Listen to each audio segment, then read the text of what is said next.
Welcome, No DQ Galaxy, to another episode of What's NXT. I am, of course, your host, the Rated R reviewer, Stefan Osborne, joined, as always, by the General Jerry Slaughter. Good evening, wrestling fans. Tonight we are reviewing NXT for January 9th, 2019.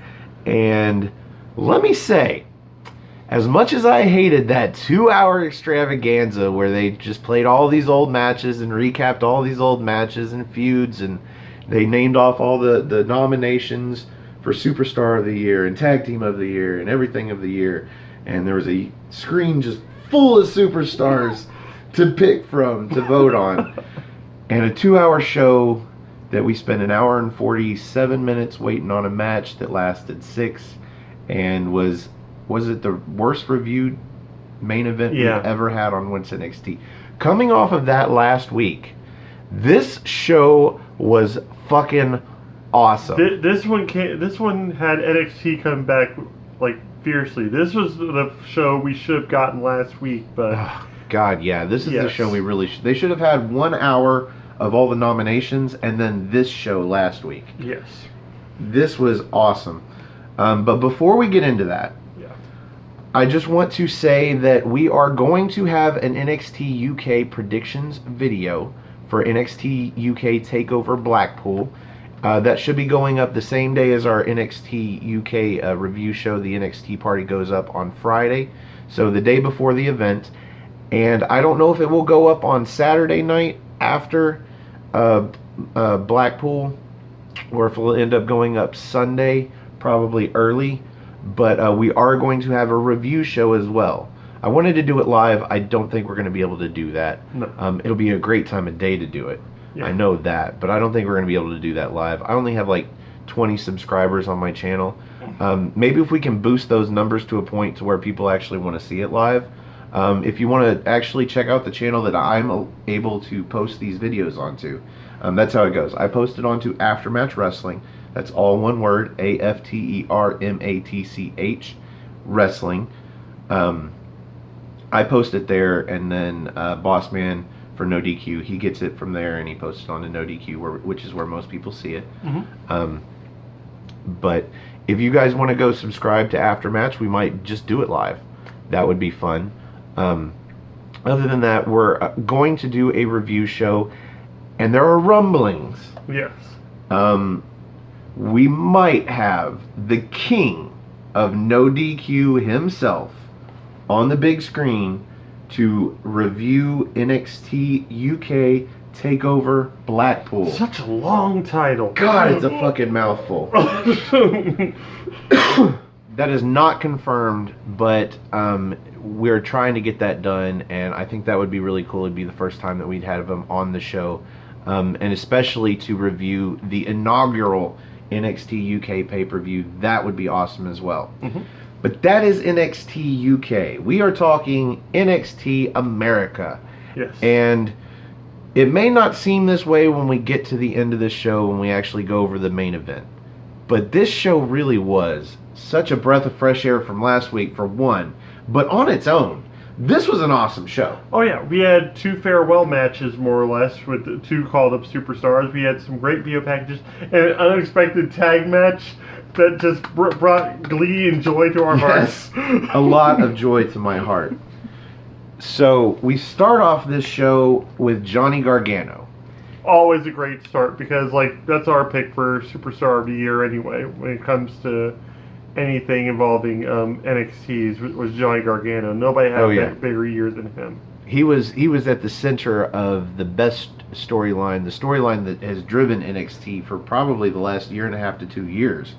Gargano has been in the center of all of this, because even when it was him and Ciampa, I mean, Ciampa was injured for a lot of that. Half of that feud, he was gone on injury, and so it kind of centered around Johnny Gargano making a name for himself as a single superstar, awaiting the return of Ciampa. So Gargano comes out to the ring, and he basically says that, and this is a promo, this is not going to be a match. I did not expect to see Johnny Gargano, Tommaso Ciampa, Aleister Black, or Ricochet in a match during this episode. Probably not in any episodes to come. They're probably saving them for NXT TakeOver Phoenix. Yeah. basically. But Johnny Gargano comes out to cut a promo, and he says, "Success is measured in wins and championships." Also, he goes on to say that everybody starts chanting for DIY naturally, and he says, "No, that was a one-shot deal. That will never happen again. I still want to defeat Ciampa. He still wants to do that." He says Ciampa's still a piece of trash. Yeah. And he calls him a piece of trash. Mm-hmm. I wrote that in here somewhere. Yeah. But yeah, he says what happened in that cage will never happen again, and Ciampa has a title, the title that Johnny Gargano still wants. Yes. Before this, he had mentioned that he was going to be a champion. Yes. He said, success is measured in wins and championships. He said he was going to get better, he was going to get more wins, and he was going to get a championship. Yep. Or become a champion, but he didn't say NXT champion or NXT championship. But even he had to admit that Ciampa pretty much had a good idea for going after Ricochet. Well, they wove this in so good without him having to acknowledge and to make the challenge himself or anything like that. They wove this in because Ciampa, after making his promo, was it last week or the week before? Week before. The week before, yeah, there was no Ciampa. There was no last week. We're not going to acknowledge last week anymore. So Ciampa in his promo had basically said that Johnny Gargano should get a shot at the North American Championship off of the back of his win in the steel cage match. Yeah. And so Johnny Gargano doesn't challenge him. He says that Ricochet, after hearing Ciampa say that, ended up responding to Johnny Gargano instead of responding to Tommaso Ciampa. Yeah. And so he takes exception to that. And basically before he gets a chance to say anything about Ricochet comes out. Wearing some of the weirdest bowling shoe type things that they have ever seen in my entire life. He's wearing a sweet suit. Yeah. His blue suit makes him look very dappish. Dapper. Dapper? Yeah. No. Yeah. Dapper, there you go. Yeah, well, that's the thing though. I say it looked more like a heel because of it, but Maybe at the same time, like, yeah, he actually is dressing like a champion, which is cool.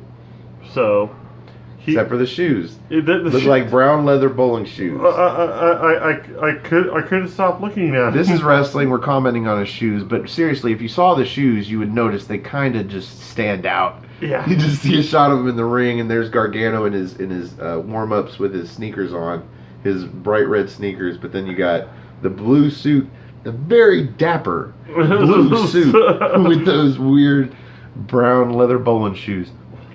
Ricochet comes out, and he's just like, "Look, if you want a shot at this title, you just got to ask, man to man, right up front. But the question is, are you going to fight me for it or take it from me, man to man?" Face to face, or are you going to jump me from behind out in a parking lot? So that brings out Tommaso Ciampa, who basically gets cut short by Johnny Gargano, who tells him, "This has nothing to do with you." Yes.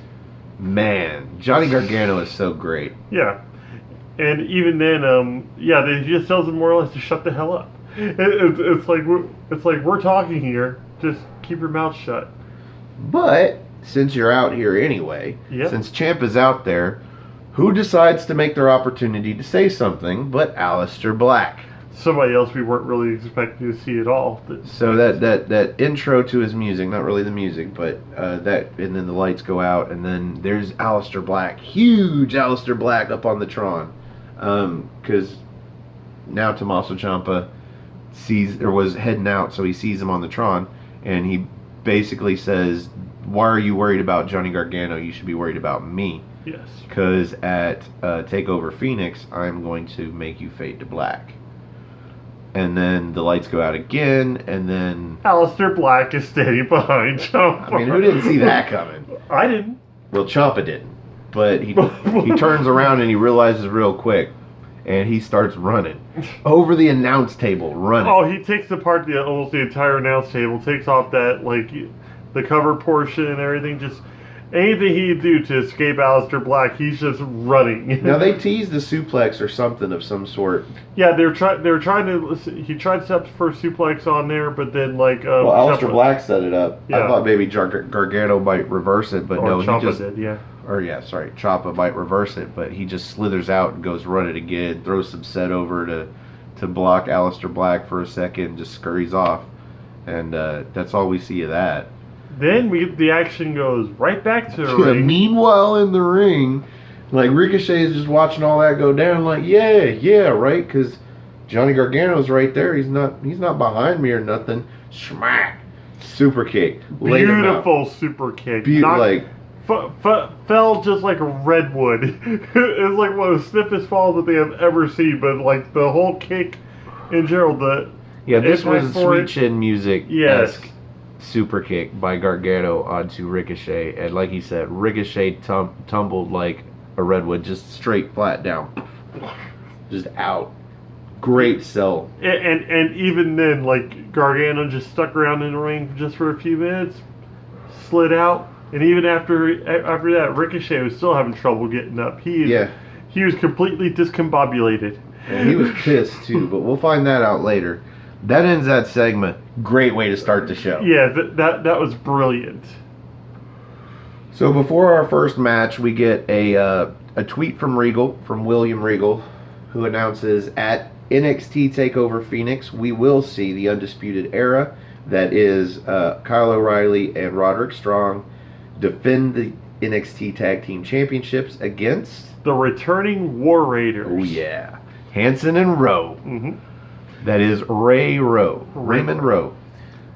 So, our first match of the night is one of the matches we talked about, one of the superstars that's moving to the main roster. We have Bianca Belair, and she's going against Nikki Cross. Finally! Yes, we finally get some closure in this feud, because... And I'll tell you up front, we get closure. We get a pinfall. No disputing the pinfall. There was no shenanigans. There was no heel tactics or anything like that. This was a match. This was a clinic is what it was. It was a great fucking match. I highly recommend this match. We didn't know why this was opening the show, though. Yeah. Because this is the culmination of 3 attempts at a match to get a fall that didn't disqualify both of them. I think we got one double DQ and we got one double count out. They called tonight a double main event, but at the same time... Bullshit. Yeah, this should have been the main event of the show. So we have the undefeated Bianca Belair, the EST of NXT, versus Nikki Cross in what is probably her final match in NXT. Who do you think's going to win? Who's going against Shayna Baszler? Who needs the rub? You know, who needs the momentum heading into TakeOver Phoenix? That's the thing that kind of bothered me about it, is the fact that, Bianca is already in my head to win, because you have to... Did not take away from the incredible match, though. You're going to have the streak versus the title at the pay-per-view. So. I mean, they had some trade-offs. They were going back and forth. You know, you got Bianca Belair, and she's really good, and you got Nikki Cross, and she's really crazy. But I started making notes when Belair gets Nikki Cross off the top rope in a gorilla press. Yes. And just drops her behind her. But she holds this gorilla press for a while, and as small as she looks, it is impressive looking. She even had the look on her face like, what, this is nothing. And then just drops behind her. Follows it up with a standing moonsault. Mm-hmm. So you have the strength, and you also have the agility, which is always present with Bianca Belair. She gets better each match.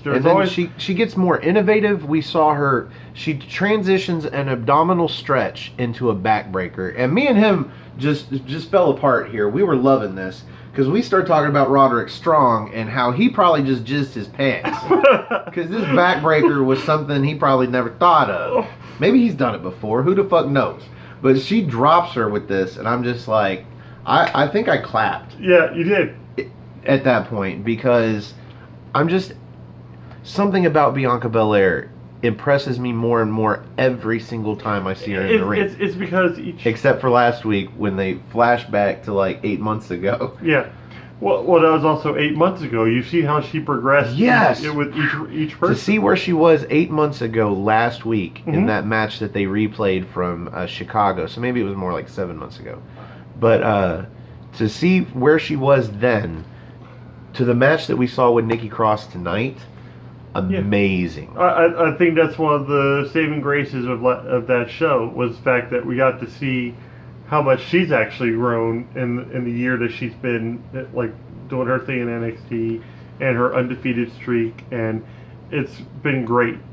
Also with this match, we didn't see any real shenanigans with her, like usual the long braid. We didn't really see that. She went for it at one point, but even then that was thwarted, and we never saw the braid come into play. Yeah, Nikki Cross kind of ducks out of the way of the whip, the hair whip, and then she never goes for it again. She doesn't really end up needing to. Nikki Cross looked good in this too. She had this reverse DDT for a near fall. She counters this running frog. I have never in my life seen a running frog splash. It's probably been done, but I've never seen it. Bianca Belair goes for this running frog splash, and Nikki Cross gets the knees up. I went as far as say is like, you know, her husband Montez Ford. Like anytime we see both those two, either one of those two in matches, we're gonna see something a little different in each one, or something spectacular. They probably just train and get creative together. Yeah, they're like half their moves they figure out in the bedroom. They're just doing some freaky shit with some swings and shit, and then they got posts on the bed. They're just like trying to do some stuff, and they're like, "Oh, that would be a great move in the ring." So, something I really liked about like something Nikki Cross did in the match was the Finley maneuver, as I call it, where like Bianca like got slid out of the ring, got trapped. She swung her from the apron underneath that ring apron. Yeah, that never gets old. That never gets old for me. Well, it doesn't get old because people don't do it too often. No, I think. I think if everybody did it, it would get old real quick. Yeah. There was a point where we thought Nikki Cross was going to win. I wasn't sure. I was actually pretty sure she wasn't because it was pretty early on in this match, and you could just tell by the pace that they had set that this was not the end of the match. Yeah. I'm pretty good at calling where the end of the match is, and I think 2 or 3 times tonight in these 3 matches, I paused it right before the final move, before we actually saw it, and I'm like, yeah, this is it. I'm making my final notes. What was the final move? Pinfall, underline the victor. And he's like, I'm going to laugh if you unpause it, and he reverses it or some shit. I'm like, dude, no, this is it. Yep. I think that was what you said at the end of the first match here. Yeah. But yeah, Nikki Cross goes for the purge, her swinging fisherman's neck breaker, and she hits it. So we think she's going to win, but no. Bianca Belair rolls right out of the ring. But this takes the match into scene 2. Outside of the ring. That was fun. Yes. Just, I didn't think it would be as fun as it was, but at the same time, I didn't think it was going to be as suspenseful as it was. Because there was times while they were outside where I'm like, fuck, this is going to end in a double disqualification, or this is going to end in a double count out. And I'm like, man, we're not even going to get the finish to this match that we deserve before Nikki Cross gets called up. But no, there was one spot, it was after Nikki Cross had gotten on to Bianca Belair for a sleeper hold. Yeah. And Belair drops back onto the rampway. And that just looked painful. Oh yeah. After that, even then, Bianca still had trouble getting into the ring, and Nikki was just laying there. They both just barely beat the 10 count. Yeah. They were in at 9. They both slid in kind of like weirdly the same way, but Bianca in one corner and Nikki coming in from the other side of it. But they kind of looked. They both had the same expression on their face, like "Holy shit, we almost lost." Yeah, and once they both finally get back up, because they almost got counted down for 10 now here, but they finally both get back to their feet. This is where, or maybe that was late. This is where the match breaks down. Yep, this is and I call it the breakdown. Yeah, like in a rock song or a heavy metal song. This is the breakdown. They both get to their feet and they just start wailing on each other. Just a fist brawl, fisticuffs, for lack of a better word. And Bianca Belair goes for a spear, I guess, onto Nikki Cross in the corner, and Nikki Cross gets out of the way, And so Belair goes shoulder first into the post. Nikki Cross rolls her up. This is where I thought maybe the pinfall would be, but I still didn't think Bianca Belair was going to lose. Yeah. So, yeah, we get a kick out. And then too many cross bodies, man. Yep.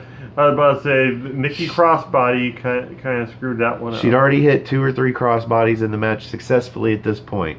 But she goes to the top rope. She goes for the crossbody. And Bianca Belair dodges out of the way, so she lands the hard way on the mat.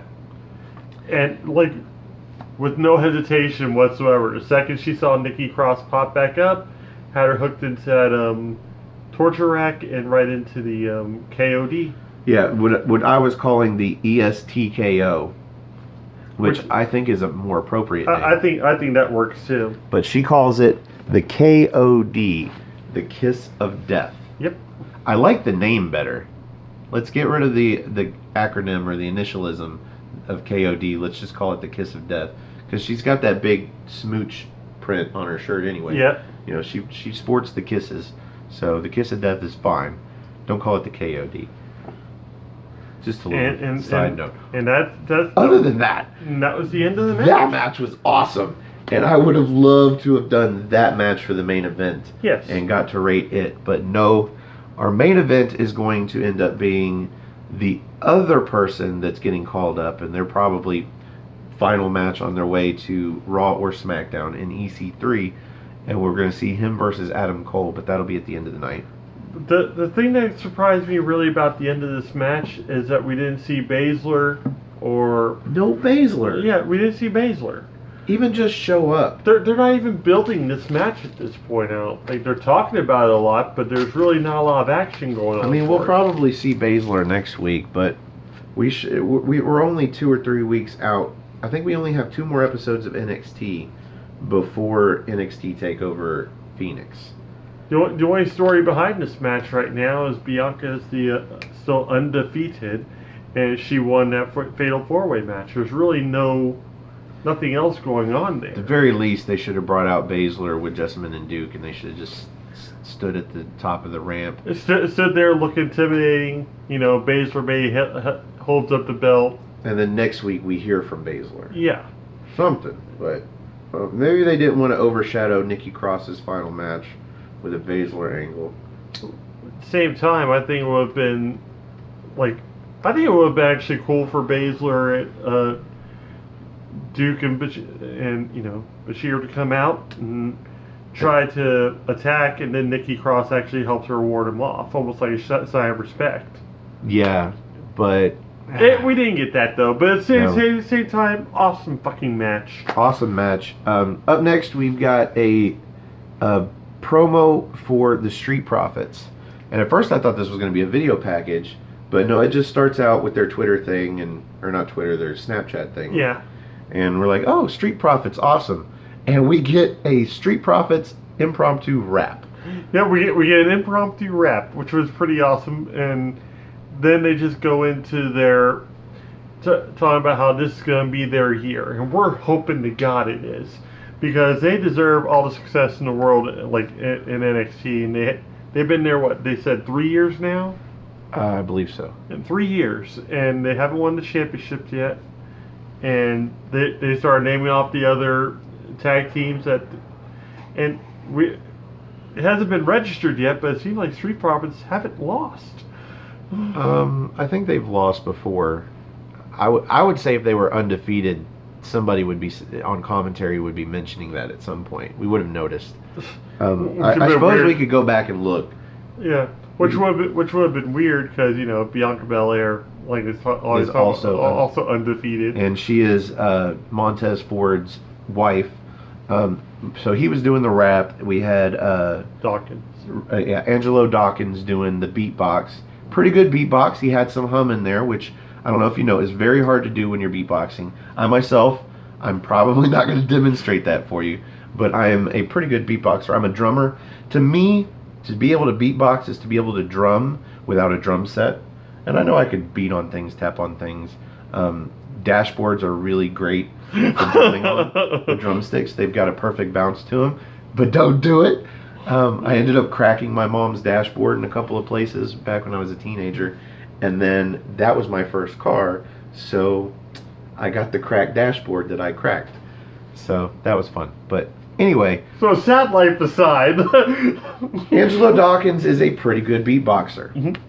And I'm not huge on Ford's rap, but luckily they kept this short. Yeah. The promo itself wasn't all that short, but the essence of it was, in 2019, the Street Profits are going to start opening doors. Yes. And they said doors have been locked, and they tried a door to something outside of Full Sail. I don't know what it is, some store or something. Maybe a gym. It looked like a movie joint. set. So they go to open it and it's locked, and I'm like, oh cool, they're gonna like kick in this glass door, like break the glass. Like, no, they just moved on to the next door that happened to be open, and it was a double door, so the other door might have been locked, I suppose. But it's, I don't know about the metaphor, I don't know about all that, but it was at least fun and entertaining. I was just happy to see him. That's true, and we are going to see them, I believe, in action next week. Next week, yeah. I don't think they mentioned who they're going to face. But speaking of tag teams, this was the best part. As good as that first match was, and like I said, should have been the main event. That match was better than this match, but for me, this was the best part of the show. Yes. Because I didn't see this coming, and this was just great.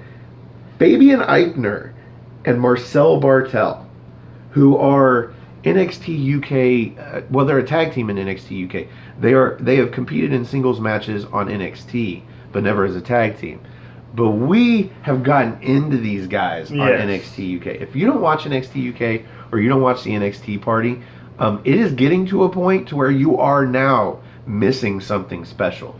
Yes. And Fabian Eichner and Marcel Bartel are something special. They are a tag team. It looked like it was going to be something hastily thrown together just from common enemies. No. These two work perfectly together. And they look like a tag team. They've got matching jackets. Yes. But not completely matching. Like Fabian Eichner's got the collar, Marcel Bartel doesn't. Yeah. But they're like these baseball jackets, but completely matching. They've got matching gear, trunks that is, and boots and whatnot. Just black. Put solid black. That's all you need, man. They look like heels. They look like your traditional heels. What makes it even better is the fact that Fabian Eichner's from Italy, and then you have like Fabian Eichner's from Italy, and then you have Bartel from Germany. So you have like the whole foreigner heel angle, pretty much. We're better than you American type thing. So you've got the European, do they call them the European Union or Yes. something like that? Which is funny because if they ever got a shot at the tag titles, it would be EU versus UE. No, wait. Yeah. EU versus UE. Yeah. European Union versus Undisputed Era. Yeah. That would be fun. So this match was, honestly, it's weird to watch because I want to watch Fabian Eichner and Marcel Bartel look awesome, but they're the bad guys, right? Yeah. So the good guys who, okay, I will tell you what I think they said their names were because they didn't get an entrance, they didn't get music. They were in the ring when Marcel Bartel and Fabian Eichner came out. So we know they're the jobbers. We got Stanley Watts. We're pretty sure it's Stanley Watts. The other guy, maybe it's Huntman, and they were saying it oddly, but I'm pretty sure that that we heard Cuntman. Yes. Cuntman? Maybe it's different when it's a TH. Cuntman and Watts. That's what I'm going to call him because that's a much funner name than Cuntman. Who didn't get a first name. I don't think he got a first name. No, he didn't. Oh, I wish they would just a banner or something. Give us something to write down. Good grief. Oh, we knew these guys were doomed when they didn't have like the whole tag or anything for under their names or anything. There was nothing. They were already in the ring. They were ready to get their ass kicked. I mean, as fans of the heel team of Bartel and Eichner, you know, of course we want to see them win, but you're giving nothing for us to think that maybe they could lose when not only does the other team not have an entrance or names or anything, but they don't even look like a team. No. But let me tell you, individually, these guys look pretty good. Yes, they did, especially Watts. Watts actually nailed a couple of great moves, but not enough. No, we saw this this was toward the beginning of the match when really I got invested in this. When I saw Bartel, he does this double chop to the neck. Oh yeah, that double chop to the neck was just sick. Suddenly, I was on the edge of my seat. I was like, "Whoa," because I'm used to Bartel having this really serious impression, but I've never seen him deliver a power move like that. Yeah. But he didn't stop there. Well, even before then, Bartel was doing some wear down holes on Kuntzman. And, like, at one point, he just slapped Kuntzman right on the side. Like, and for the rest of the match, you just saw that huge welt. It looked like William Regal's chest back in the day from when he used to get chopped all the time. That's how red it was, and that's how painful it looked. So even then, I'm like, I couldn't continue the match after that. Well, from everything that we saw out of Kuntzman and his partner Watts, yeah. It looked a couple of times like Watts was actually going to be able to pull some offense off, and he hit some incredible moves. But this was a showcase for Eichmann and Bartel, and Eichner, I'm sorry, yeah. Eichner and Bartel. So we see one of the moves that me and Jerry have seen on NXT UK that we liked as a possible finisher, the spine buster by Eichner into a soccer kick off the ropes from Bartel. They didn't get the pinfall there, but I guess that's more of a signature move, one of those setups. Yeah. We get, oh my God, just all of the really great spots belong to Bartel and Eichner. Bartel takes one of the, I think it was Kuntzman, off the top rope, or maybe it was the middle rope, but he, over his head, lawn darts him into Eichner, who grabs him in a vertical suplex and drops him with the brain buster. And that was all midair too. Like he did not touch the ground in any way, shape, or form. Yeah, we're literally talking about a lawn dart into a brain buster. Yes. And it was suspended for a second because he didn't catch him with his head under his arm. He caught him with his head over his arm, but held him in midair so he can move his arm around his neck and drop him for the brain buster. Fucking wow. Like, these guys are amazing. And Eichner is just a power. He doesn't look like that kind of a powerhouse. I mean, he's built, yeah, but he doesn't look like he proportions it out well is what he does. He actually gets the opponent in the right position and everything, and after that, it's all about weight distribution. So I would like his power to that of Batista. Yeah. And he's nowhere near as big as Batista. No. Or maybe he is, and we just can't tell. But they do their finisher, which they are getting better at every time. This time we had Bartel centered. Instead of it being like a backdrop, it was a last ride power bomb from Eichner into a German suplex with the bridge. Hold for the 3 count. Eichner and Bartel. These guys are fucking awesome. He almost chucked Watts a little too far at that point. I think Watts made like 85 pounds. So yeah, Bartel came down quicker than he probably should have because Watts was so lightweight. He probably should have held for a half a second before coming down. So he came down a little low, but that was probably for the benefit of Watts because Bartel ended up taking most of the weight on his back first. Oh, and something else we hadn't mentioned was the basement dropkick from Bartel. That was good, yeah. Because Eichner actually held him in place on the apron, so this way, like, there's less room for error for Bartel. Yeah, so when Bartel hits the basement dropkick, if you've been watching our NXT parties, you know we're critical of this because he hits it very weakly. This was not weak at all. No. He nails him with this to the point to where you can hear it slap. Yeah. And Eichner helps the fall. He does fall off of the ring apron onto the ground, but it's more controlled because Eichner was there to make sure that it was. So this was brilliant. Yeah. This was a brilliant fix to that problem. And I'm actually amazed that they figured out the same problem that we saw and fixed it. But I'm glad you mentioned that. Mm-hmm. But yeah, these guys look great, and I look forward to seeing them. I am totally gay for Eichner and Bartel right now. Their poses, their tag team maneuvers. These guys are a force to be reckoned with. Just as singles, their personalities as single superstars, their moves as single superstars. But you put them together, and it's just like, wow. They're the NXT's version right now of the Bar, is what they are. NXT UK's version. Well, NXT now too. It looks like they're going to go for either one of the belts they can get at this point. If they become crossover talent, much like Dakota Kai was there for about a month and a half. Yep. That would be cool.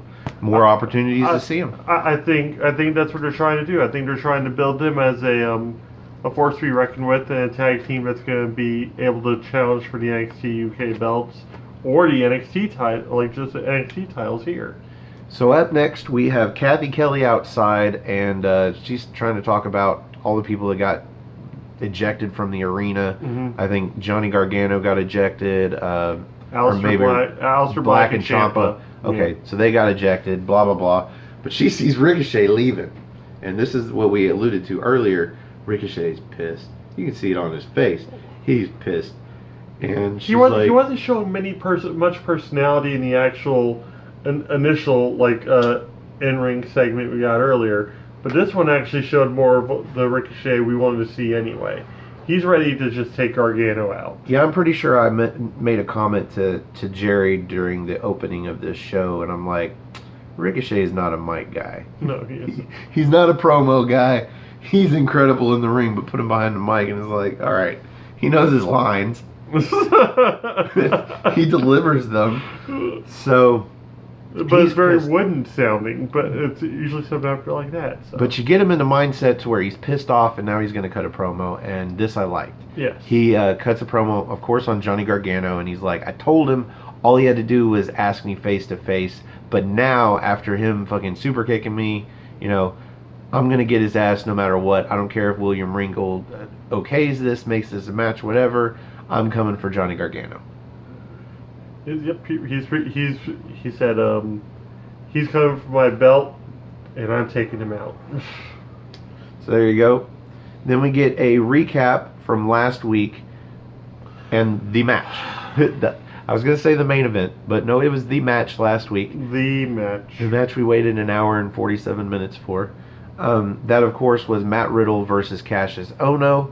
This coming off of the back of their match at NXT TakeOver, what was it, Brooklyn? It was one of those. It was NXT TakeOver War Games. War Games, there we go. NXT TakeOver War Games. That 7-second knockout that led to the match that we saw last week, and we got the recap of all of it, just so we could cut to Keith Lee being interviewed by the other interviewer. Because Matt Riddle is out of commission for right now. They're saying he's not medically cleared to wrestle after a vicious attack from Cassius Ohno. So while Matt Riddle is out, Keith Lee basically is going to call out Cassius Ohno next week. Hopefully we'll get a match. Yep. That ought to be a fun match. I think we've already seen it, but whatever. Now there's purpose. Yeah. Defending the honor of a friend. So now we come to the main event. EC3 versus Adam Cole with all of the Undisputed Era, all three of them some bitches. And for those of you who don't know, that is Bobby Fish, that is Kyle O'Reilly, and Roderick Strong. They are all at ringside. At first we thought the ref was going to kick him out, but no, he was just shooing him out of the ring so the match could get started. Yeah. And I had 2 lines left on my page before I had to start a new page. And I managed to get all of it on 2 lines. I was about to say, there really wasn't a lot going on in this match. There was more posturing and gloating than anything else, and nothing really spectacular to make real mention of. No, and the Undisputed Era, of course, got involved in the match. They had the distraction. But that wasn't until the end of the match, and this was like a 10-minute plus match of just stuff and things. I mean, they had their spots, and it was... This match was honestly more memorable than the last match that they had. That I think there was like 2 spots and it was over. Yeah. And it was like, what? This match at least, did stuff for a while, and like it wasn't not entertaining, but just stuff and things. Dude, They you had their were big accounting while the match was I on. was paying bills, man. I didn't have any other room to take notes. I didn't see anything really spectacular out of either one of them. The match didn't really... It didn't really do anything for me, is the thing. It made the fact that we had just gotten done watching 2 phenomenal matches, and we had a great opening segment, but for some reason, Adam Cole and EC3 to me just kind of felt stale. It really did. So the end of this match comes with the affirmation, Undisputed Era getting involved. They jump on the apron, they get the distraction. Out of that, Adam Cole gets a super kick, and then he gets the last call to the enziguri to the back of EC3's head. 1, 2, 3. Yeah. So there was 2 reasons to have this match. 1, EC3's going away. It's going to be his last match. Cool. 2, the aftermatch.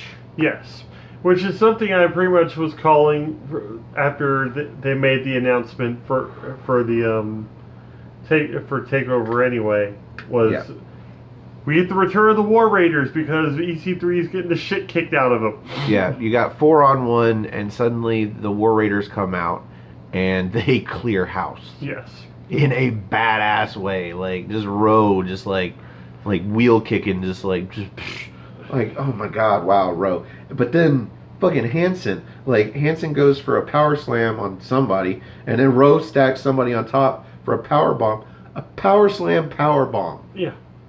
Not 2 dudes doing a move to one guy doing that to both those some bitches. Like, well, wow. Even then, Hanson at one point had Kyle O'Reilly, and he ripped off Kyle O'Reilly's Undisputed Era tag. I think it was like his dog tag that he wears, and then he just nails him with that kick just off to his face, and that's the only saving grace I think for the main event for me was the aftermath where the War Raiders showed up.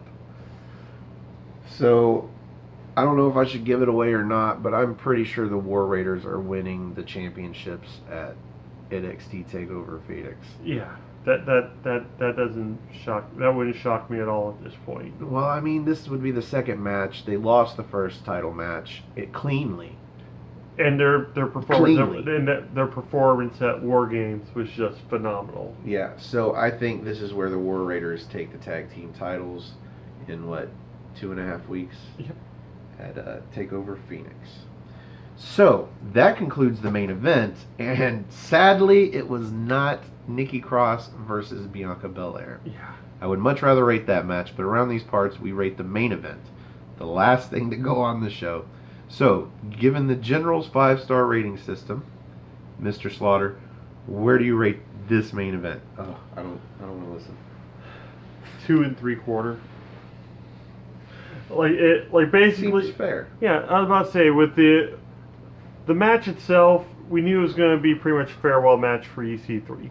We knew that going into it. This was a big goodbye show and a good hello show to people we pretty much were missing, and introduced the world to Fabian Eichner and Bartel that haven't seen them. God, that was awesome. That would have even been a better match to rate than this one. But this match really didn't show us anything different out of Adam Cole or EC3. It just seemed like they were just going with the motions, and that was it.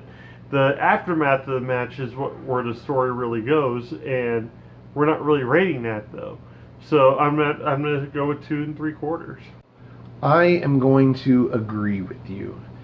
The match was very middle of the road. That's 2.5 stars, out of 5, and give it an extra 1/4 of a star for the aftermatch. Yes. That builds toward the tag match at TakeOver.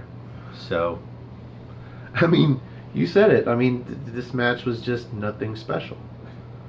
So now we at least know 3 matches for the TakeOver in Phoenix. Yep. We have actually we know 4.